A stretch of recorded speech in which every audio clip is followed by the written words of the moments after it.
Это шоу Will. Да, господин президент, я очень рад тебя видеть, дорогой Франсуа. Как твои дела, дорогой друг? Bonjour Petro, je vais bien mieux que, hélas, la situation en Ukraine. Je suis bien sûr tout ce que vous faites sur place et je suis heureux de pouvoir m'entretenir avec toi de la situation. Кстати, как там мой орден свободы? Надеюсь, ты его носишь? Oui, je le porte et je suis fier de le porter dans le contexte que nous connaissons. Mon soutien à l'Ukraine est total et je fais en sorte, partout où je peux m'exprimer, de demander que l'Ukraine puisse disposer des armements qui lui sont nécessaires.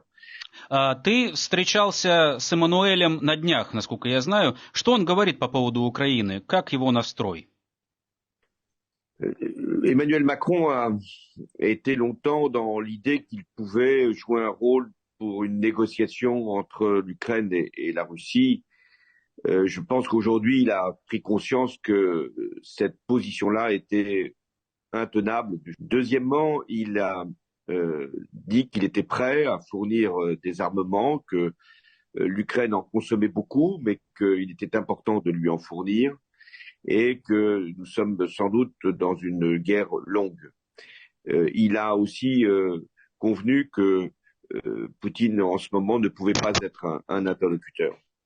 Да, но вот я знаю, что артиллерия, танки, а вот по поводу истребителей, я знаю, что Британия хочет поставлять уже самолеты. Как вот ты считаешь, будет ли Макрон поставлять нам F-16, которые мы просим, и дальнобойное оружие? Je pense que l'intérêt de l'Ukraine est de recevoir des armes qui peuvent être utilisées dans un délai rapide et ne pas se focaliser sur des armes qui exigent des temps d'entraînement, de formation ou des pièces de rechange compliquées.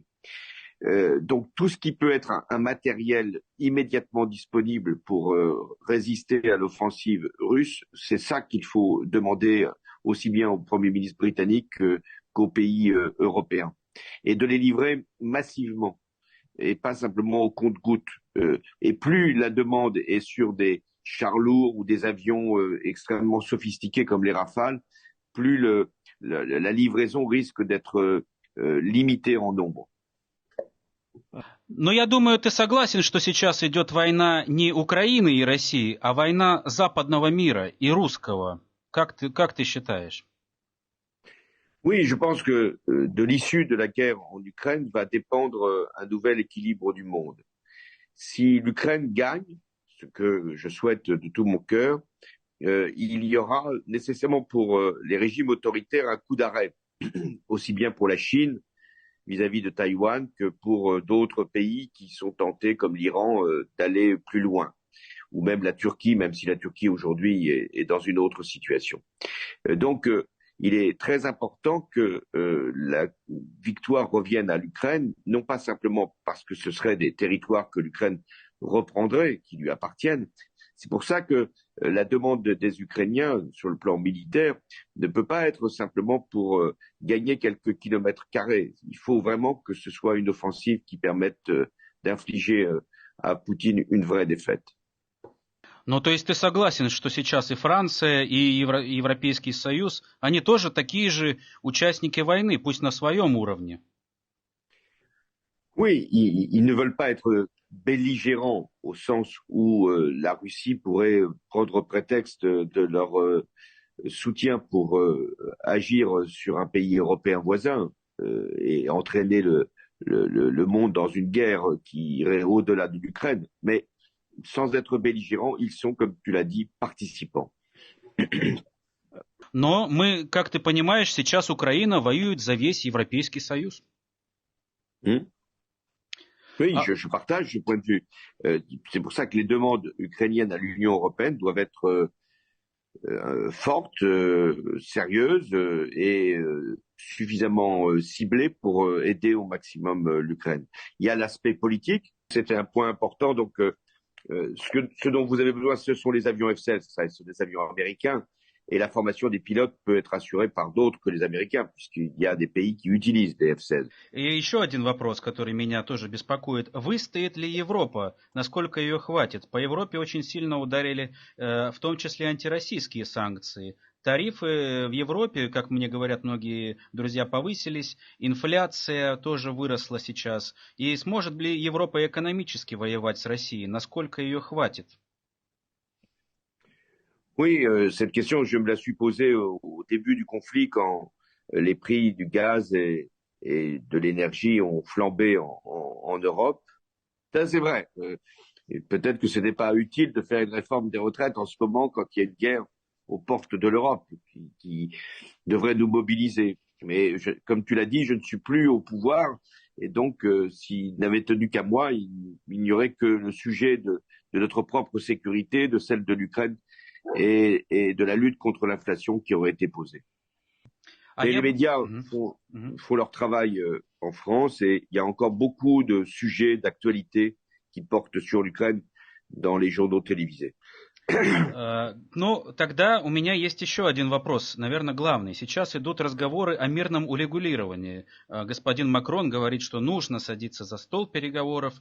Канцлер Шольц тоже об этом говорит. США, конечно же, против. Вот вопрос такой, что нам делать? Как мы можем сесть, нужно ли нам садиться сейчас за стол переговоров? Aujourd'hui, une négociation avec Poutine aboutirait au statu quo.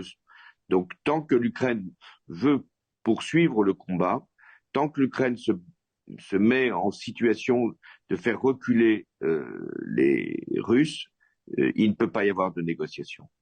Ну, то есть ты считаешь, мы должны их выкинуть с Донбасса и с Крыма и потом только говорить о мирных переговорах? Oui, parce que je ne vois pas ce que dans une négociation, Poutine pourrait accepter en termes de retrait de ses forces du Donbass et a fortiori de la Crimée. Donc toute la question, c'est de savoir si l'Ukraine, avec les aides qui peuvent lui être apportées, a les moyens militaires de faire reculer Poutine. Si elle ne les a pas, ces moyens militaires, alors oui, la négociation est nécessaire, mais... Но мы должны бороться до последнего украинца, я считаю. Il n'y a pas de négociation et il ne faut pas que des leaders européens évoquent le mot négociation tant que vous êtes dans cet état d'esprit et tant que vous avez la capacité de vous battre jusqu'au dernier. Да, по поводу мирных переговоров. Вот я буду честен сейчас, вот сейчас. Минские соглашения были изначально невыгодны Украине, к сожалению. Не нужно, конечно, было соглашаться на планы Путина, на согласование договоров с сепаратистами. Это наша вина. В Минске, как ты помнишь, нам не давали спать и есть, и мы подписали эти соглашения. Это была пытка. И ты сам помнишь, меня убеждал это подписать. И Ангела тоже говорила, что так будет лучше. Но вот мы видим, к чему это привело. Oui, même si dans les accords de Minsk, il y avait l'affirmation de l'intégrité territoriale de l'Ukraine et du contrôle de la frontière qui devait être rétabli. Mais tu as raison, nous nous sommes enlisés après Minsk. C'est la faute, hélas, de l'absence de pression suffisante du camp européen sur Poutine pour qu'il puisse y avoir le retour à l'intégrité territoriale et la fin du séparatisme. Et puis, il y avait des difficultés propres à l'Ukraine que tu as connues, d'une difficulté d'avoir une majorité sur un certain nombre de textes. Et ça, je pense que ça a aussi été utilisé par Poutine, alors que l'Ukraine n'était pas responsable.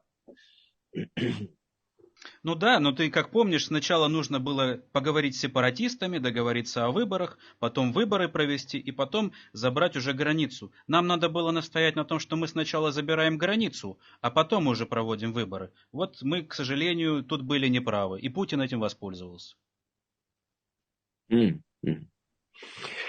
alors donc la solution pour l'instant, elle est militaire, elle n'est pas diplomatique. Ну, я думаю, что ты согласишься со мной. Когда мы подписывали Минские соглашения, мы знали, что война будет неизбежна. Но нам нужно было подготовиться все эти годы, нарастить армию для того, чтобы быть готовыми к этой войне. И Минские дали нам какое-то время для того, чтобы вооружить армию. И Ангела недавно сказала об этом. Oui, elle a eu raison de le dire parce que il y avait l'idée que c'était Poutine qui avait voulu gagner du temps. Non, c'est nous qui voulions gagner du temps pour permettre à l'Ukraine de se rétablir, de renforcer ses moyens militaires. Et c'est pour ça qu'il faut défendre la négociation de Minsk, dans laquelle tu as joué un rôle très important. Il faut la défendre parce que c'est précisément pendant ces 7 ans qu'il y a eu pour l'Ukraine des moyens de se renforcer. Et c'est là que Poutine s'est trompé, c'est qu'il a sous-estimé la capacité des Ukrainiens et leur résistance. Moi-même, j'aurais sans doute à venir en Ukraine un moment ou un autre, mais pour l'instant, je pense que c'est à vous de faire en sorte de nous défendre, parce que c'est vous qui nous défendez aujourd'hui. Я всего лишь, извини, Франсуа, всего лишь несколько еще тем буквально коротких затрону. Я могу сказать, что единственное, в чем еще хорошо нам удалось переиграть Путина, помимо минских, это 2013 год, когда нам удалось сместить Януковича и удалось забрать Украину в Европейский Союз. Oui, je pense que tu as joué un rôle très important à ce moment-là. Je me souviens encore quand tu es venu à l'Élysée avec Bernard-Henri Lévy et que tu étais accompagné par Klitschko. Et c'était au tout début du processus. Et si vous n'aviez pas été là, il n'y aurait pas eu Biden, il n'y aurait pas eu la victoire que vous avez obtenue en chassant Yanukovych. Donc ce rôle historique qui a été le tien est très important à rappeler. И еще у меня есть к тебе претензия. Почему ты не пригласил меня на свою свадьбу? Я, конечно же, поздравляю тебя. Жена красавица у тебя. И подскажи, где во Франции мне тоже найти такую красивую женщину? Можешь познакомить? А то наш брак с Мариной, к сожалению, немного уже заканчивается, можно так сказать. Bon, j'ai bien fait de ne pas t'inviter, sinon tu aurais séduit mon épouse. Donc, je pense que la prochaine fois que tu viens en France, je te présenterai les amis de Julie, ma femme. Да, и что ты думаешь про Бриджит? Она имеет влияние на Макрона? У нас есть такая шутка, что каждую ночь Макрон берется за старое. Oui, oui, je pense qu'elle a une influence. Ça a été sa professeure et donc elle lui donne encore des conseils. Donc, si tu peux essayer de convaincre Brigitte Macron, tu auras une voie d'accès à Emmanuel Macron. Просто у тебя же были легализованные однополые браки, да? Вот почему он все-таки решился на это? Ah, ça, je ne peux pas rentrer dans la vie privée, hein. C'est toujours très compliqué. Ce que je crois, c'est que on a bien fait de faire ce mariage pour tous. Et je me suis appliqué moi-même cette réforme, puisque après des années et des années de célibat, je me suis marié à la fin.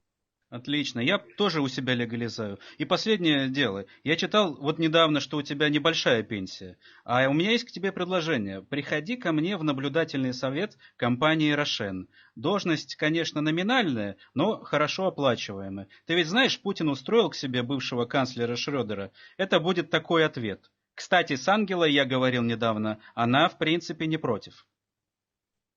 Ah bon, alors je vais étudier la question et je vais en parler à Angela pour qu'on puisse au moins avoir le bonheur de se retrouver avec toi. Хорошо, дорогой, спасибо тебе за этот разговор. Я желаю тебе всего лучшего. Давай будем держаться на связи. И, конечно, жду тебя в Киеве. Приезжай, сейчас там более-менее безопасно. Bah écoute, ça sera avec plaisir que je me rendrai auprès de toi et auprès des autorités ukrainiennes pour vous témoigner de mon amitié et avec toi de mon meilleur souvenir de tout ce que nous avons fait ensemble. Merci Petro et à bientôt à Kiev et j'espère un jour à Paris. Au revoir. Au revoir, mon ami. Au revoir. Au revoir. À bientôt. À bientôt.